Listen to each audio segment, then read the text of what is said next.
Vamos hoje na aula revisar um pouquinho sobre o quinhentismo, certo? Lembre que o quinhentismo, ele foi um período literário, né? Um período dentro da literatura, e agora foi um período chamado de literatura de informação, certo? Por que literatura de informação? Porque agora eu tenho a descrição do nosso país, certo? Lá do século XVI, feito pelos colonizadores. E agora os colonizadores, eles criam uma literatura com características não nossas brasileiras, porque nós não tínhamos ainda uma literatura nossa, mas uma literatura com características informativas, certo? O que é isso? Significa que nós temos agora uma literatura que também torna-se descritiva. O que seria descritiva realmente? Descritiva porque é uma literatura que descreve as terras do Brasil.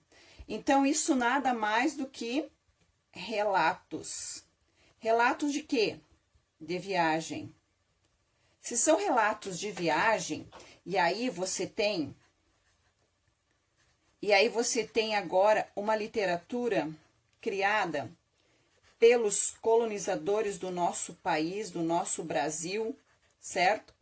E esses relatos de viagem são chamados de crônicas, certo? E essas crônicas, elas fazem uso de adjetivos, porque já que estão descrevendo, certo? De uma linguagem simples, para que os dominadores se interessem pelas terras, certo? Bom, qual a primeira obra? A Carta de Pero Vaz de Caminha, onde eu tenho a descrição feita das terras brasileiras para o rei Dom Manuel I, certo? O rei agora de Portugal. E então surge uma literatura também chamada de literatura dos jesuítas, uma vez que eles foram mandados aqui, né, foram enviados aqui para colonizar os indígenas que estavam aqui. Nessa literatura que eu tenho agora dos jesuítas, eu tenho o quê? Uma literatura escolástica. O que é isso? Foram aquelas literaturas para ensinar os índios, para catequizar os índios. Então, na verdade, esse colonizador foi acabando com o quê? Com a nossa língua, que não era essa língua que nós falamos hoje, que é a língua portuguesa, que é do colonizador. Então, o quinhentismo, ele começa a marcar o nosso período literário brasileiro, certo? Então, lembre-se que nesse início nós não tínhamos uma literatura realmente nossa. Nós tivemos uma literatura do colonizador, da visão do colonizador, descrevendo as nossas terras, descrevendo as belezas que aqui haviam, descrevendo o povo que aqui estava, certo? Muito tranquilo, relembrou então hoje o quinhentismo.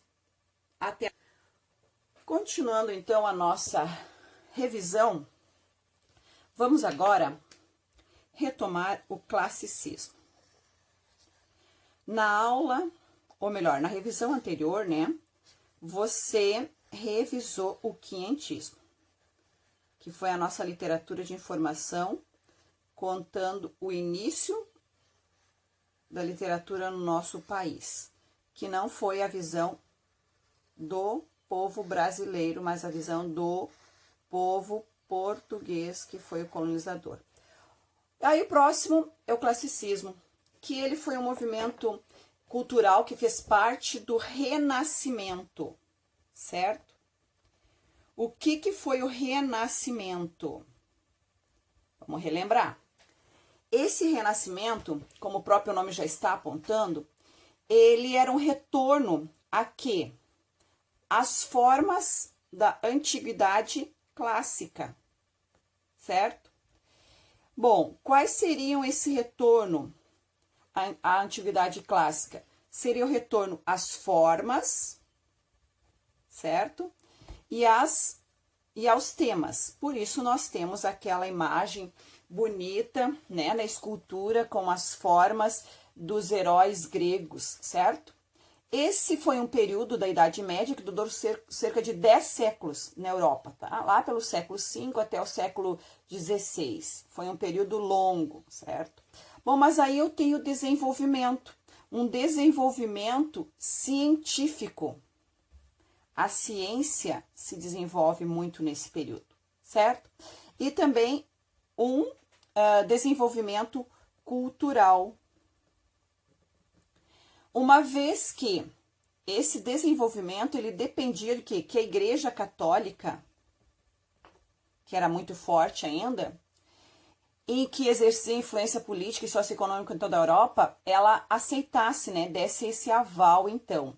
Mas aí eu tenho dentro do classicismo o intercâmbio, uma troca através das grandes navegações, e isso possibilitou um intercâmbio, uma troca com civilizações, certo?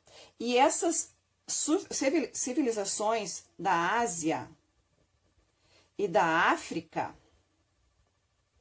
permitiram o quê? O crescimento do mercantilismo. Então, isso foi influenciando muito o classicismo, principalmente para os povos, né, que estavam de origem árabe, né? E eles abriram, então, para os europeus novos horizontes, e assim houve o crescimento, o desenvolvimento da matemática, dos instrumentos de navegação. Aí surge uma das grandes invenções, uma das grandes invenções, que é o astrolábio, certo? Que agora era um instrumento que mostrava as rotas e possibilitou a eles abrirem novas rotas, levando então até a chegada aos territórios dos grandes continentes americanos. Então, neste momento em que a Europa do século XV está crescendo, eu começo a ver as novas invenções e as novas teorias surgindo, certo? E aí eu tenho, por exemplo, o modelo heliocêntrico, né, que descoberto por Galileu e Galilei. Ele também, por Nicolau Copérnico, né? Galileu Galilei, ele descobriu as leis que regem a queda dos corpos. E o Gutenberg, então, agora nós temos aí com a invenção da imprensa, então surge vários tipos móveis para imprimir os livros, que antes eram só os monges que poderiam ser copistas, né? Agora é uma possibilidade de chegar mais à literatura nas mãos das pessoas. E agora aquele horizonte cultural do Renascimento, que era a Antiguidade Clássica, né, a Grécia Antiga, ela é considerado o berço do pensamento ocidental e influenciou muito o retorno às formas clássicas, certo? E esse foi o propósito estético dos renascentistas. Então, o classicismo, ele tem o seu início na Itália, certo? No final do século XIII, por exemplo. Tá aí. Aí surge, neste momento, o pensamento humanista. O que é o pensamento humanista? Onde o homem, ele passa a ser o centro, certo? Aí eu tenho o antropocentrismo. O antropocentrismo. E agora eu percebo que dentro dessas características do classicismo, eu tenho então aquela busca pelo equilíbrio, certo? Pelo equilíbrio, pela proporção e pela objetividade. pela proporção e pela objetividade e a transparência. Eu tenho agora muito a questão da separação aqui neste momento. Aqui neste momento eu tenho a separação das artes, certo? Os gêneros textuais já não vão mais se misturar. Eu tenho agora a separação da poesia lírica, certo? Que agora já tem o seu próprio método.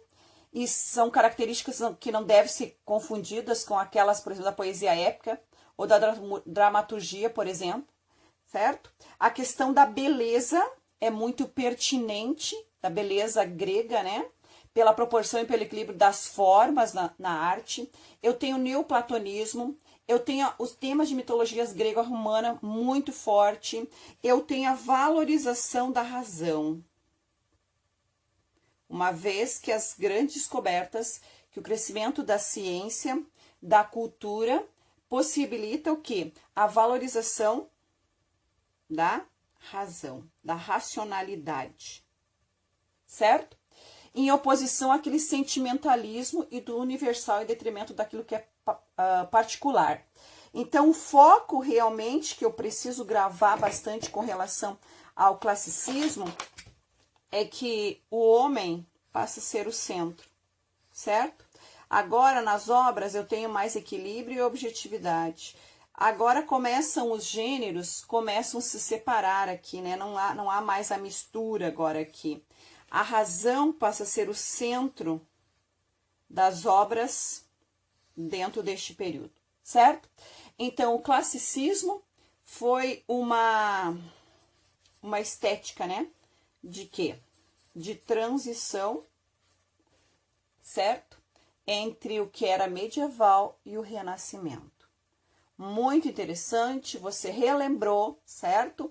Agora, na maior das tranquilidades, você pode desenvolver a sua atividade, certo?